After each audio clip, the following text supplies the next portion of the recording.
സ്വന്തം കുടുംബത്തിലെ 6 കുടുംബാംഗങ്ങളെ ഒരേ സമയം തന്നെ കത്തിക്കൊണ്ട് കൊല ചെയ്യപ്പെടുന്ന വളരെ അപകടകരമായ ഒരു സാഹചര്യത്തിലേക്ക് നീങ്ങുമ്പോഴാണ് സർക്കാർ സംവിധാനങ്ങളും നമ്മുടെ ജുഡീഷ്യറിയും ഒക്കെ സ്കൂൾ സംവിധാനത്തിന്റെ ഒരുപാട് മാറ്റങ്ങൾ ഉണ്ടാക്കേണ്ട കാലഘട്ടം അതിക്രമിച്ചിരിക്കുന്നു എന്ന് നമ്മൾ മനസ്സിലാക്കിയത്. ഒരുപാട് സ്വാതന്ത്ര്യങ്ങൾ, ഒരുപാട് സൗകര്യങ്ങൾ നമ്മുടെ കുട്ടികളിലേക്ക് കടന്നു വന്നപ്പോ കടപ്പാടും കമ്മിറ്റ്മെന്റും ബന്ധങ്ങളും ഒക്കെ ഉപേക്ഷിച്ചുകൊണ്ട് വളരെ അപകടകരമായ ഒരു ചുറ്റുപാടിലേക്ക്, ഒരു സാമൂഹികമായ യാതൊരുവിധ കമ്മിറ്റ്മെന്റും ഇല്ലാത്ത ഒരു തലമുറകളായി മാറി വരുന്നതിന്റെ അടിസ്ഥാനപരമായ ഒരു കാരണം നമുക്കൊക്കെ അറിയാവുന്നതുപോലെ നമ്മുടെ സ്കൂൾ തലങ്ങളിൽ, സ്കൂളിന്റെ ക്ലാസ് മുറികളിലെ അകങ്ങളിൽ പഠിക്കുന്നതിനപ്പുറം ഒരു വലിയ വിദ്യാഭ്യാസ സംവിധാനം സമാന്തരമായി വളർന്നു വരുന്നു എന്ന് നമുക്ക് കാണാതിരിക്കാൻ കഴിയില്ല. ഏറ്റവും വലിയ ഒരു സമാന്തര സംവിധാനം എന്ന് പറയുന്നത് അധ്യാപകൻ പഠിപ്പിക്കുന്നതിനപ്പുറം തന്റെ വീട്ടകങ്ങളിൽ ഒരു കുട്ടി എങ്ങനെ വളർന്ന് വലുതാകണമെന്ന് പഠിപ്പിക്കുന്നതിനപ്പുറം ഈ കുട്ടിയെ ഏറ്റവും കൂടുതൽ സ്വാധീനിക്കപ്പെടുന്ന മറ്റൊരു സമാന്തര വിദ്യാഭ്യാസ സംവിധാനം നമ്മുടെ സമൂഹത്തിൽ വളർന്നു വരുന്നുണ്ട്. സോഷ്യൽ മീഡിയ എഡ്യൂക്കേഷൻ എന്ന് പറയുന്ന കുട്ടികളെ വല്ലാതെ സ്വാധീനിക്കപ്പെടുകയും വളരെ അപകടകരമായ സാഹചര്യത്തിലേക്ക് നമ്മുടെ കുട്ടികളെ പിടിച്ചുകൊണ്ടുപോവുകയും ചെയ്യുന്ന തലത്തിലേക്ക് സോഷ്യൽ മീഡിയ എഡ്യൂക്കേഷൻ വളരെ സ്വാധീനം ചെലുത്തിക്കൊണ്ടിരിക്കുന്ന ഒരു ഘട്ടത്തിലൂടെയാണ് നമ്മൾ മുന്നോട്ട് പോയിക്കൊണ്ടിരിക്കുന്നത്. നമുക്കറിയാം, കഴിഞ്ഞ ഒരു വർഷക്കാലമായി സർക്കാരും അതേപോലെ തന്നെ നമ്മുടെ ജുഡീഷ്യറിയും ഒക്കെ വളരെ ഗൗരവമായി ചിന്തിച്ചു തുടങ്ങിയിരിക്കുന്നു. 2008 തോന്നുന്നു കുട്ടികൾക്ക് അമിതമായി ലഭിക്കുന്ന സ്വാതന്ത്ര്യത്തിന്റെ ആക്ട് വിശദീകരിക്കുവാൻ വേണ്ടി ജില്ലയിലെ പ്രഗത്ഭരായ നേതാക്കന്മാർ ഈ ഹാളിൽ പങ്കെടുത്തുകൊണ്ട് വലിയ പ്രസംഗം നടത്തി. ആ പ്രസംഗത്തിൽ ഉടനീളം അവർ പറഞ്ഞത് കുട്ടികളെ വഴക്ക് പറയാൻ പാടില്ല, കുട്ടികളെ അടിക്കാൻ പാടില്ല. ഇന്നലകളിൽ നമ്മൾ അടിച്ചു വളർത്തി, വഴക്ക് പറഞ്ഞു വളർത്തി. ഈ കുട്ടികളെ തുറിച്ചു നോക്കാൻ പാടില്ല, കണ്ണടക്കാൻ പാടില്ല, ഭീഷണിപ്പെടുത്താൻ പാടില്ല, വഴക്ക് പറയാൻ പാടില്ല, അടിക്കാൻ പാടില്ല, പിച്ചാൻ പാടില്ല. ഈ നിയമം പറഞ്ഞപ്പോ ഞാൻ അവരെ ഇരുത്തിക്കൊണ്ട് തന്നെ 2008 അവസാനം ഒരു സംസാരിച്ചു. ഈ നിയമങ്ങൾ കൊണ്ടുവന്നിരിക്കുന്നത് കുട്ടികളുടെ അപകടത്തിനും അധ്യാപകരുടെ സുരക്ഷിതത്വത്തിനുമാണ് എന്നൊരു തിരുത്തി ഞാൻ എഴുതി വെച്ചു.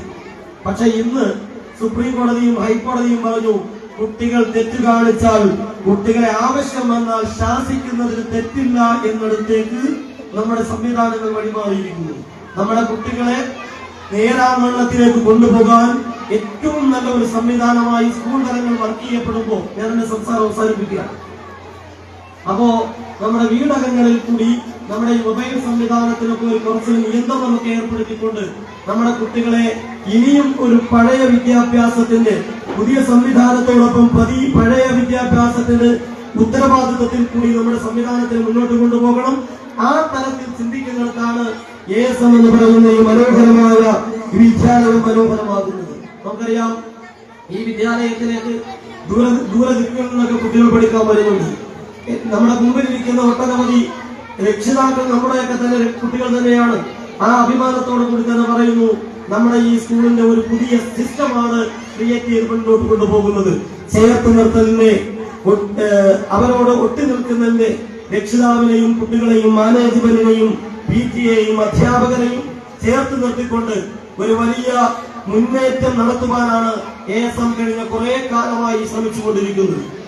ഞങ്ങളൊക്കെ നമ്മുടെ കുട്ടികൾക്കൊക്കെ എന്തെങ്കിലും അസുഖമോ ബുദ്ധിമുട്ടോ ഒക്കെ വന്നാൽ അവരുമായി സ്കൂളുകളിലേക്ക് ഹോസ്പിറ്റലിലേക്ക് ചെല്ലുമ്പോൾ അവിടുത്തെ ഡോക്ടേഴ്സ് ചോദിക്കുന്ന ഒരു ചോദ്യമുണ്ട്, ഈ കുട്ടികളുടെ രക്ഷിതാക്കളില്ലേ കൂടെ എന്ന് ചോദിക്കുമ്പോൾ ഞങ്ങൾ പറയുന്ന ഒരു വാക്കുണ്ട്, ഈ കുട്ടിയുടെ രക്ഷിതാവും ഞങ്ങൾ തന്നെയാണ്, ഈ കുട്ടിയുടെ അധ്യാപകനും ഞങ്ങൾ തന്നെയാണ്.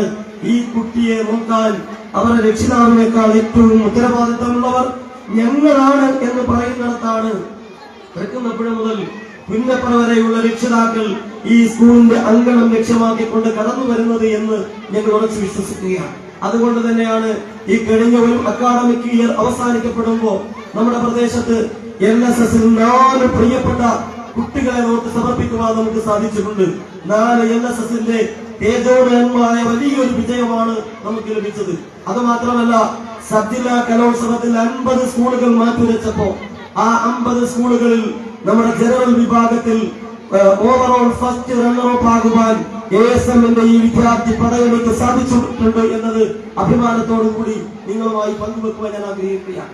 രണ്ടാമതായി, അറബി കലോത്സവം നടക്കുമ്പോൾ ആ അറബി കലോത്സവത്തിൽ, സബ് ജില്ലാ കലോത്സവത്തിൽ ഫസ്റ്റ് ഓവറോൾ നമ്മുടെ ASM-നെ തേടിയെത്തി എന്നുള്ളത് നമ്മെ സംബന്ധിച്ചിടത്തോളം അഭിമാനമുള്ള കാര്യമാണ്. ഞങ്ങൾക്ക് എക്കാലവും അന്യം നിന്ന ഒരു മത്സരമാണ് സ്പോർട്സ് ലീഗിലും ഫസ്റ്റും സെക്കൻഡും ഒന്നും നമുക്ക് കിട്ടാൻ പലപ്പോഴും നമ്മുടെ കുട്ടികൾ ഓടിയെത്താറില്ല. അത് കാരണം അവരുടെ കുട്ടികൾ മൈൻഡിൽ വർക്ക് ചെയ്യുന്നവരായിരുന്നു, ബോഡി ലാംഗ്വേജിൽ വീക്കായിരുന്നു എന്നാണ് നമ്മൾ മനസ്സിലാക്കുന്നത്. പക്ഷേ ഈ പ്രാവശ്യം അധ്യാപകർ ഒരു വാശിയോടുകൂടി നമുക്കും അവരുമായി ഏറ്റുമുട്ടിയാൽ, ഈ 50 സ്കൂളുകളുമായി ഏറ്റുമുട്ടിയാൽ നമ്മുടെ കുട്ടികളും 1ാം സ്ഥാനത്തെത്തുമെന്ന ഉറച്ച വിശ്വാസത്തോടു കൂടി അവർ വേണ്ട രീതിയിലുള്ള ഇടപെടൽ നടത്തിയപ്പോ ഫസ്റ്റ് ഓവറോൾ എന്നുള്ള റണ്ണറപ്പിലേക്ക് നമ്മുടെ കുട്ടികൾ കടന്നു വന്നു. അതിന് പ്രാപ്തമാക്കിയ വിദ്യാർത്ഥികളുണ്ട്, നമ്മുടെ അധ്യാപകരുണ്ട്, നമ്മുടെ PTA ഉണ്ട്, മാനേജ്മെന്റ് ഉണ്ട്. അവരെയൊക്കെ അഭിമാനത്തോടു കൂടി അവസരത്തിൽ സ്മരിക്കുവാൻ ഞാൻ ആഗ്രഹിക്കുകയാണ്. അതോടൊപ്പം തന്നെ ശാസ്ത്രമേള, നമ്മുടെ കുട്ടികളിൽ ശാസ്ത്ര സങ്കല്പങ്ങളൊക്കെ വളർത്തിയെടുക്കുന്നതിന് വേണ്ടി, അവർ ആ ചിന്തകളെ കൂടുതൽ വികസിപ്പിച്ചെടുക്കുന്നതിന് വേണ്ടിയിട്ടുള്ള സത്യലാതനത്തിൽ നടന്ന ശാസ്ത്രമേള മത്സരത്തിലും സെക്കൻഡ് ഓവറോൾ കിട്ടിക്കൊണ്ട് ASM അമ്പലപ്പുഴ സത്യയുടെ ചരിത്രത്തിൽ അടയാളപ്പെടുത്തുന്ന ഒരു വലിയ സ്കൂളായി മാറ്റിയെടുക്കുവാൻ സാധിച്ചതിൽ നമ്മുടെ ഈ മാനേജ്മെന്റിന്റെ വലിയ ഇടപെടലുകളുണ്ട്. നിരന്തരമായ വാച്ചിങ്ങിലൂടെ PTA വളരെ വലിയ സമ്പന്നമായ ഇടപെടലുകൾ ഉണ്ടാകുന്നുണ്ട്. ജനപ്രതിനിധികളുടെ സമ്പന്നമായ ഇടപെടലുകൾ ഉണ്ടാകുന്നുണ്ട്. അതോടൊപ്പം തന്നെ നമ്മുടെ അധ്യാപകരെ ഏത് രാത്രിയും പാതിരാത്രിയും കുട്ടികളുടെ ആവശ്യങ്ങൾക്കൊപ്പം രക്ഷിതാക്കളുടെ വിഷയങ്ങളോടൊപ്പം പഠിപ്പിക്കുന്നത് മാത്രമല്ല, ബാക്കി എല്ലാ വിഷയങ്ങളിലും ചേർത്ത് നിർത്തിക്കൊണ്ടു പോകുന്ന ഒരു അധ്യാപക ഒരു പഠന സംവിധാനങ്ങളാണ് ക്രിയേറ്റ് ചെയ്തിട്ടുള്ളത്. അതിനൊക്കെയും ഒരു സമർപ്പിതമായ അധ്യാപക സമൂഹമാണ് നമുക്ക് മുമ്പിലുള്ളത്. നിങ്ങളും നമ്മളും നമ്മൾ രണ്ടല്ല, നമ്മൾ ഒന്നാണ് എന്ന ചിന്തയിലൂടെ മുന്നോട്ട് പോയപ്പോ ASM ഈ 3-4 പഞ്ചായത്തുകളിലെ എണ്ണപ്പെട്ട സ്കൂളുകളിൽ 1ാം സ്ഥാനത്ത് എത്തിക്കുവാൻ നമുക്ക് സാധിച്ചിട്ടുണ്ട്. ഈ വികസന കുതിപ്പിൽ ഞങ്ങളോടൊപ്പം നിന്റെ പ്രിയപ്പെട്ട രക്ഷിതാക്കളെയും പ്രിയപ്പെട്ട മക്കളെയും ഹൃദയത്തിന്റെ ഭാഷയിൽ അഭിനന്ദിച്ചുകൊണ്ട് നമ്മുടെ ഈ സ്കൂളിന്റെ വികസന പ്രവർത്തനങ്ങൾക്ക് എക്കാലവും നേതൃപരമായ സമ്പന്നമായ സഹായങ്ങളൊക്കെ ചെയ്തിട്ടുള്ളവരാണ് MLA-യും പഞ്ചായത്ത് പ്രസിഡന്റും ഒക്കെ ഉള്ളവർ. അവരൊക്കെ നമ്മുടെ ആവശ്യങ്ങളോടൊപ്പം ചേർന്ന് നിന്നിട്ടുണ്ട്. ഇന്ന് അവരുടെ സംസാരത്തിലൂടെ കടന്നു പോകുമ്പോൾ ഞങ്ങളെ സംബന്ധിച്ചിടത്തോളം മറ്റൊരു അഭിമാനം കൂടിയുണ്ട്.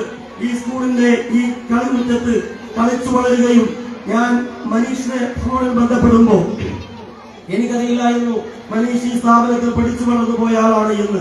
സംസാരിച്ചപ്പോഴാണ് പറഞ്ഞത്, സാറെ ഞാൻ ഈ സ്കൂളിന്റെ മുറ്റത്ത് കളിച്ചു വളർന്നു പോയ ആളാണെന്ന് പറഞ്ഞപ്പോ ASM-നെ സംബന്ധിച്ചിടത്തോളം അഭിമാനത്തോടു കൂടി ഈ ബ്ലോക്ക് പഞ്ചായത്തിന്റെ അവരത്തേക്ക് കടന്നു വന്ന ഈ മനീഷ് അടക്കമുള്ള പ്രിയപ്പെട്ട സഹോദരങ്ങൾ, അതേപോലെ ആര്യ കൃഷ്ണൻ,